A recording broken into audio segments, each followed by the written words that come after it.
Hi, I'm Professor Kev Show. As you can see, I got my buddy Nathan with us. He's from the Kutoa Foundation. Nathan, good afternoon. Welcome to the show. Thank you. Thank you so much for having me.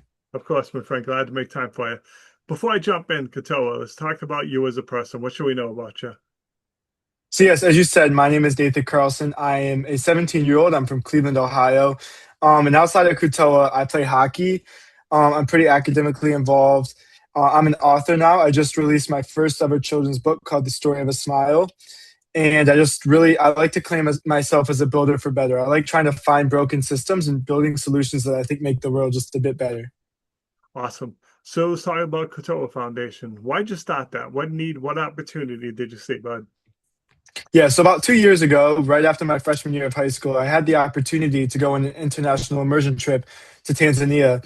And while I was there, something that really struck me was that we have this age group in our world. I guess they're oftentimes over or like forgotten. We have a ton of organizations and nonprofits and people that focus on our elders, which is great. And we have a ton of people that focus on our young children.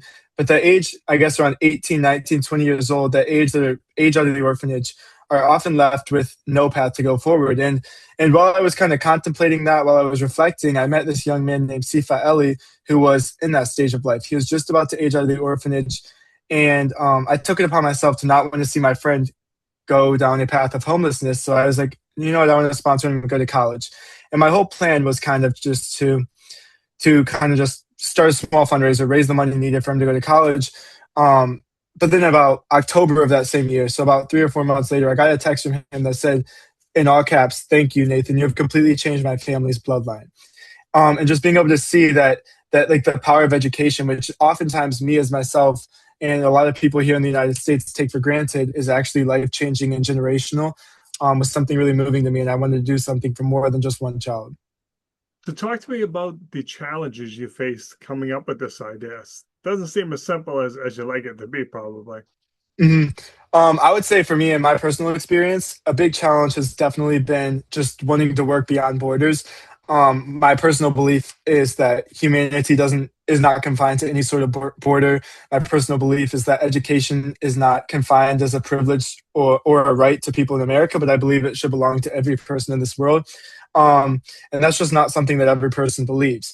So being able trying to talk with dialogue, trying to talk with my personal belief, trying to bring humanity into some of the students we work with, and getting other people on that train of belief to help us in this process has been something that's not been too easy.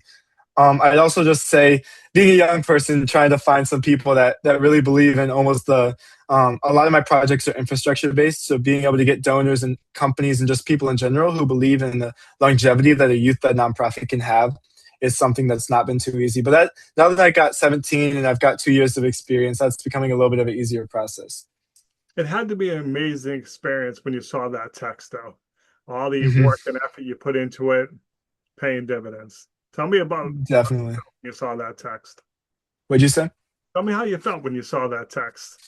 I definitely felt very, I guess, I felt a sense of reward, but I also felt a sense of almost responsibility. Like I feel like it's very rewarding. It's very heartwarming, I guess, when you see something like that. But it also shows you, I guess, it was also very humbling. Like I said, it kind of showed me, um, it showed me a bias I had or this sense of gratitude I had for my education. But then I guess again, it was very moving because it showed me what I could do with my education to bring other people that same ability. I asked you that question because I knew that was going to be your answer. It creates that, okay, one done, what's next type of thing. So hmm now it seems like you've done quite well. You've been involved in some fundraising that's been successful. Talk about that. So yeah, so far Kutoa Foundation, we just hit our 2 year mark. We've raised about $75,000 in cash to support educational initiatives for young people. I say that number because obviously that's something that's pretty important, but I think what's more important is just the movement we've built behind that. We have a huge group of students here right in Cleveland. We have about 50 advocates. We have an advocate chapter in Chicago, and that program is continuously growing.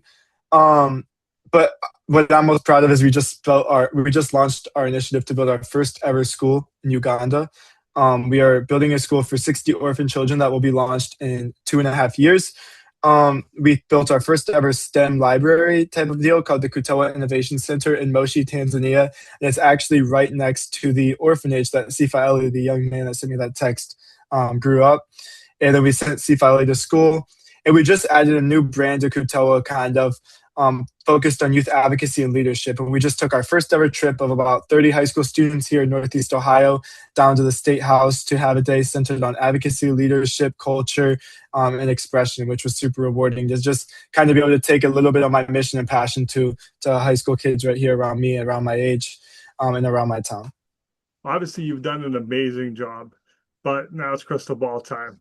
We're having this conversation 3 years from now. What have you accomplished? In 3 years from now, hopefully I could say that that school is completely underway and I have my first students learning in the new Kutoa Academy, or what it will be called by that point. And hopefully at that point, we will have another school on the way. I believe I believe that infrastructure goes a very long way in the space of education. And I believe that that's something around the world that we really lack, is like firm infrastructure. So hopefully we are well underway with Kutoa Innovation Centers. And my big goal for 3 years is that Kutoa School 1 is completely done and our first students are in there learning and getting the chance that they deserved from birth, but their circumstances at birth kind of denied them. That's amazing. What's the best way for people to reach out to you? How can they learn more? How can they help?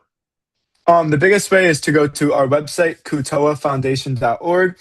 You can learn all about our programs and you can learn ways that you can get involved. You could personally connect with me and some of the different projects I'm working on. Kutoa Foundation is definitely my biggest and most passionate project, but me and my team are working on a few other projects right now. So you can go to my personal LinkedIn page. Nathan Carlson is my name. And yeah, my email is nathan@kutoafoundation.org. So if anybody wants to reach out in that way too with any questions or concerns or comments, I'd love you to reach out to me. Nathan, I appreciate you taking a few minutes to call on the show. And as always, thanks for being my friend. Thank you so much.